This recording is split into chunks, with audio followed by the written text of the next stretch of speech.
BDR বিদ্রোহের ঘটনায় বিস্ফোরক মামলায় প্রায় ১৭ বছর পর গাজীপুরের কাশিমপুর কেন্দ্রীয় কারাগার থেকে জামিনে মুক্তি পেলেন ২৭ বিডিআর সদস্য।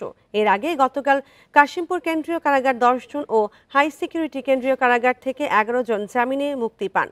গত সোমবার বিডিআর বিদ্রোহের ঘটনায় বিস্ফোরক মামলায় ৪০ আসামির জামিন মঞ্জুর করেন আদালত। এছাড়া হত্যা মামলায় খালাস পাওয়া ১৭৮ জন বিস্ফোরক দ্রব্য নিয়ন্ত্রণ আইনের মামলাতেও জামিন পান। এ নিয়ে বিডিআর বিদ্রোহের ঘটনায় বিস্ফোরক আইনের মামলায় মোট ২১৮ জন জামিন পেলেন। পিলখানায় তৎকালীন বিডিআর সদর দপ্তরের হত্যাকাণ্ডের মামলাটি চূড়ান্ত নিষ্পত্তির জন্য এখন সুপ্রিম কোর্টের আপিল বিভাগে শুনানির অপেক্ষায়। অন্যদিকে বিস্ফোরক দ্রব্য আইনে করা মামলায় বিচারিক আদালতে এখনও সাক্ষ্য গ্রহণ চলছে।